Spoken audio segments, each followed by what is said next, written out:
Pauta 264 na tela. Um homem de 72 anos vem para o pronto-socorro com uma dor intensa na região inguinal direita, com náuseas e vômitos há 12 horas, histórico de hérnia inguinal direita, diagnosticado há 2 anos, porém sem tratamento cirúrgico. Quando a gente examina, ele tem um abaulamento, que não reduz, sinal de eritema e edema, um ausculto abdominal com ruído hidroaéreo diminuído e os sinais vitais com taquicardia e febre, tá? Quais são os principais diagnósticos diferenciais a serem considerados nesse paciente? Indique os exames complementares necessários para confirmar o diagnóstico e avaliar a extensão da complicação. Hoje foi muito bom que a gente repetiu essa forma de avaliação num texto muito parecido em 3 situações, de pâncreas, no do paciente da lesão de pele e aqui de novo. Então, assim, ele já está te sugerindo que esse paciente tenha uma complicação de uma hérnia. E como que a gente vai diferenciar isso de outras coisas parecidas, né, sendo hérnia inguinal, e como que a gente investiga as complicações. Isso aí, Jander, foi uma hérnia encarcerada. É só encarcerada?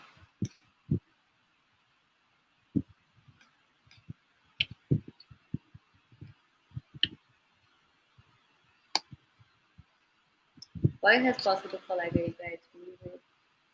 Sei lá, Ivo, acho que pelo que ele mostra ali já pode estar estrangulado. Então, os principais diagnósticos diferenciais. O que mais pode dar dor e abaulamento na região inguinal direita, né? Igual eu falei, é o diagnóstico diferencial que busca semelhanças. Então, a gente tem que levar para esse lado. Então, pode ter um linfonodo grande, pode ter uma abscesso de pessoas, pode ter uma orquiepididimite. O colega aqui ainda lembrou de falar de apendicite aguda, que vai cursar com dor naquele lado ali direito, que pode irradiar ou não. Hérnia inguinal encarcerada, que é o de próprio diagnóstico, né, o estrangulada, e a orquiepididimite, beleza. Aí eu colocaria aqui mais uma linfonodopatia também importante e abscesso de pessoas, tá? Deixa eu ver com o nosso gabarito. Lá acho que nem falava da apendicite, mas é um diagnóstico a ser considerado. Quando ele tá bem pélvico, pode dar uma dor, mas não vai dar abaulamento. Lembrar disso. Então, uma hernia inguinal encarcerada ou estrangulada, ela vai ter esse conteúdo urinário que não é redutível, vai ter dor, vai ter eritema, pode ter alteração na parte intestinal, né? Linfonodenite aguda, abscesso de pessoas, orquite epididimite. Beleza. E os exames, eu mesma passei por gabarito sem dar segmento dos exames, né?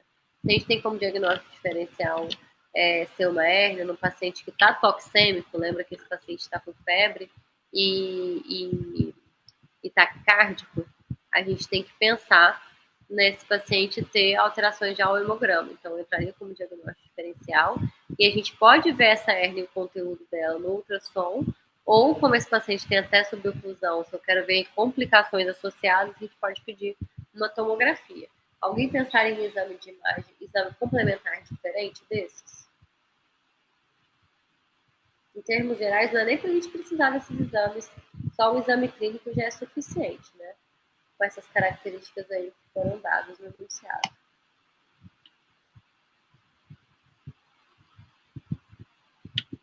Hérnia encarcerada, nicotina, fundamental.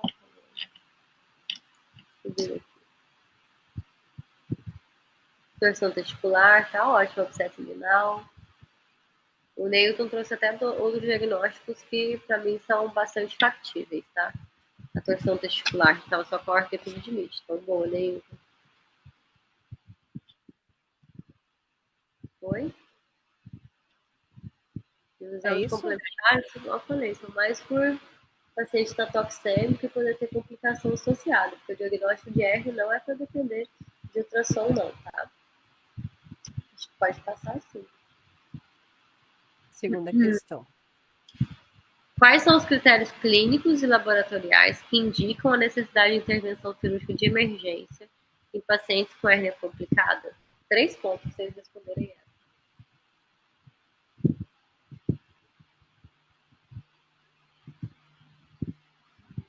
O fato dessa hérnia não ser redutível, esse paciente estar toxêmico, isso fala a favor da gente ter uma alça isquemiada ali, né? Então, por isso que eu falei, entra mais para hérnia estrangulada. E a hérnia encarcerada por si só já é uma indicação de cirurgia, porque a estrangulada era a encarcerada que não foi operada, então a gente já tem essa indicação. Então, é irredutível, tem calor local, né, sinais logísticos locais, já é coisa suficiente para se indicar a cirurgia. E se esse paciente está com febre, alteração de leuco, e taquicárdico, então, é cirurgia o mais breve possível, tá? Deixa eu ver o que o colega respondeu.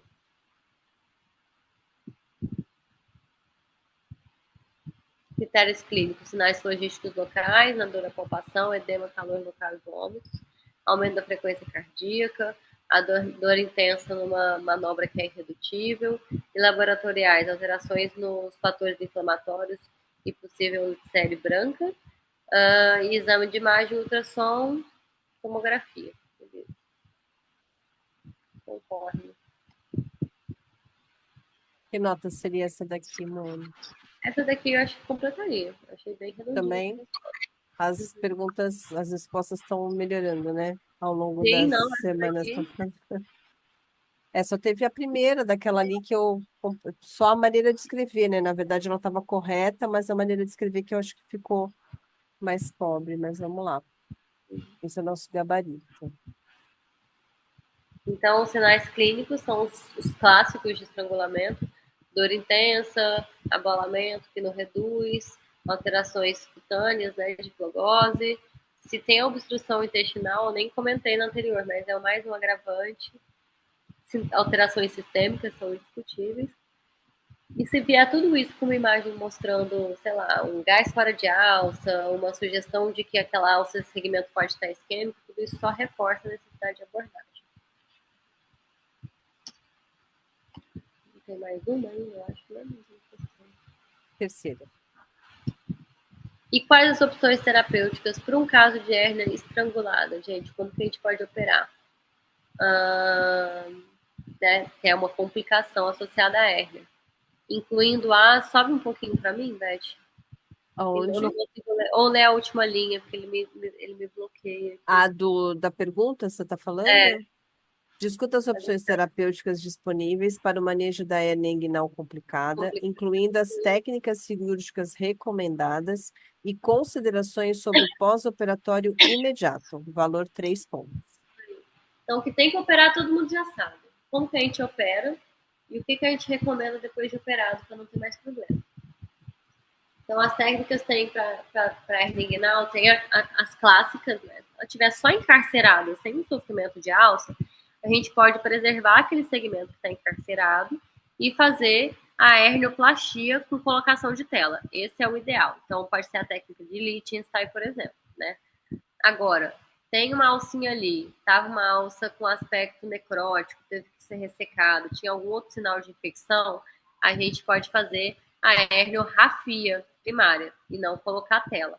Lembrando que a hernioplastia ela pode ser feita também por vídeo para casos selecionados. É tecnicamente mais difícil, não é tão disponível, mas entra como opção terapêutica sim, tá?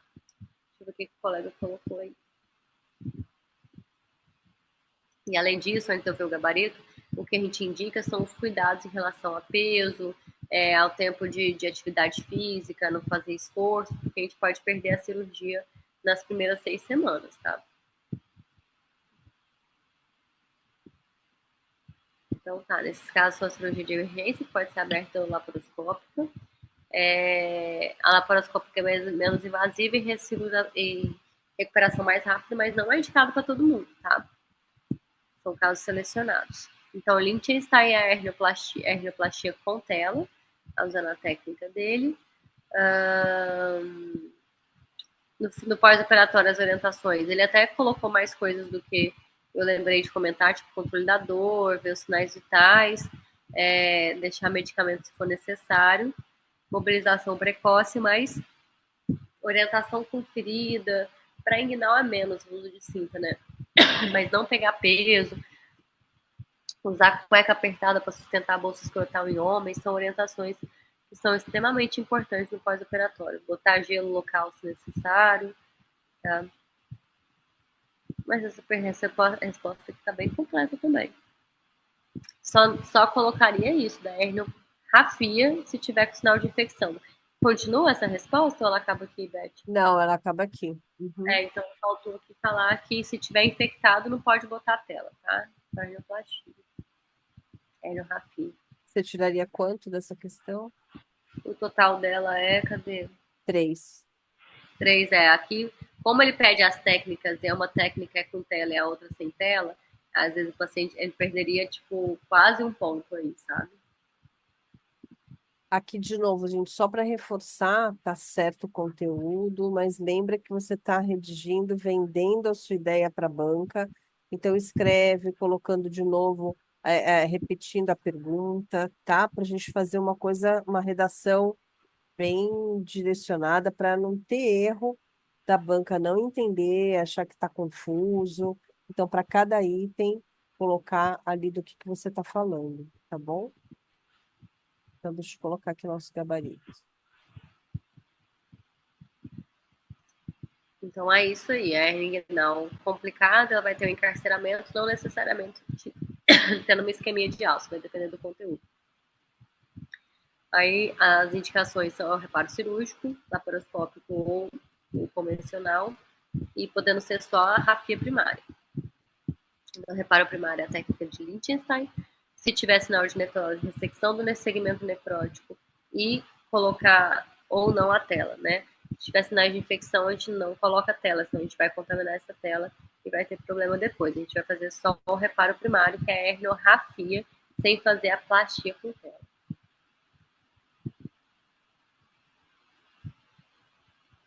Sim, sempre que tiver sinal de necrose, a gente tem que tirar. Nem sempre é necrose de alça, às vezes entra uma gordurinha ali, um pedacinho de epíplo, alguma coisa do tipo, também tem que retirar. Não, isso vira meio de cultura para a bactéria e o paciente vai ter uma complicação de abscesso, outra complicação abdominal.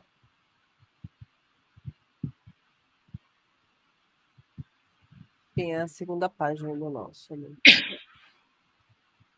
As técnicas é isso, é Liechtenstein, as técnicas laparoscópicas que a gente chama de TAP ou TEP, não é para todo mundo que faz, são técnicas mais complexas, e a herniorrafia sem tela. E os cuidados é controle da dor, monitorar os sinais de infecção, que o colega tinha falado lá, não fazer esforço, e aí, às vezes, dependendo do paciente, da atividade dele, a gente às vezes tem que afastar até 60 dias do trabalho, e reavaliação precoce até para identificar complicações, deixar esse paciente perto da gente para ele não perder a cirurgia.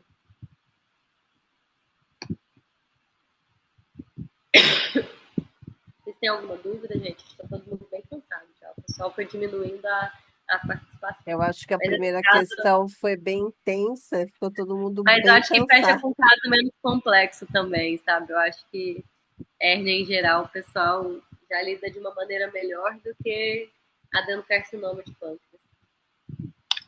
E aí, Doutora, pessoal? uma pergunta. Uhum.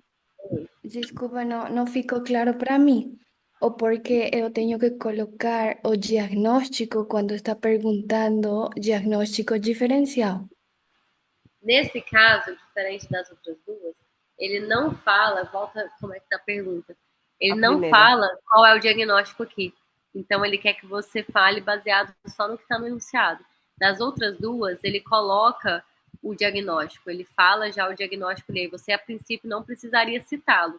Nesse caso aqui, é um caso clássico de que você coloca tudo que esse paciente pode estar apresentando, tudo que é pertinente para esse caso aqui.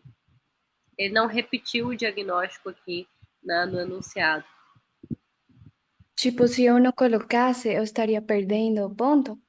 Nesse caso, sim, porque a princípio é muito evidente de que é uma hérnia, mas o avaliador pode entender que você.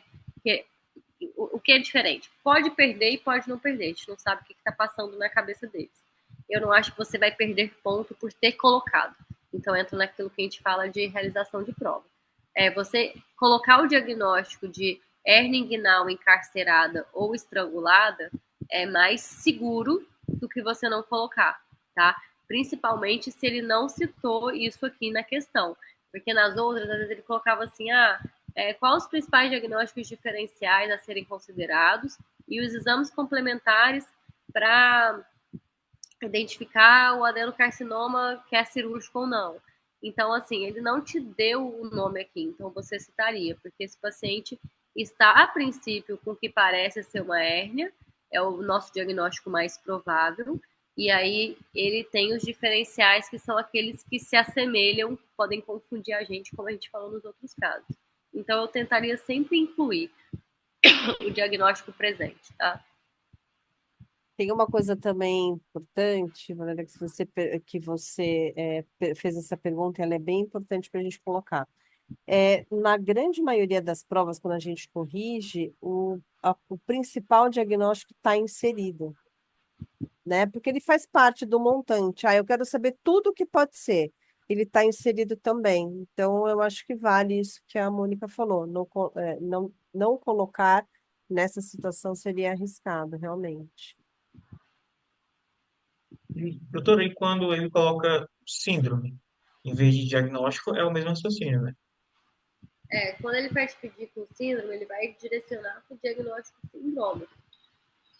É diferente dos diagnósticos diferenciais. O sindrômico, ele já engloba automaticamente tudo isso. Então, aquele paciente lá mesmo que a gente estava falando da, da, da icterícia, todos aqueles diagnósticos, eles entram numa síndrome ictérica. Eles são um conjunto de sinais e sintomas que levam à icterícia. Então, o movimento para o diagnóstico sindrômico, ele é do fragmentado para o mais amplo, né? Tipo, tudo que está incluído naquilo. Então, abdômen agudo obstrutivo, ele engloba uma série de outros diagnósticos menores. Abdômen agudo inflamatório, ele engloba uma série de outros diagnósticos menores. Não sei se eu consegui te ajudar, será sobre isso que você Sim, sim, estava. doutora, entendi. Perfeito. Tudo bem, pessoal? Vocês estão cansados, né? Eles param de falar um pouquinho, eu já percebo que a energia tá mais baixa. Tudo bem, gente? Vocês ficaram com mais alguma dúvida aqui? Tranquilo? Perfeito. Então tá bom, gente.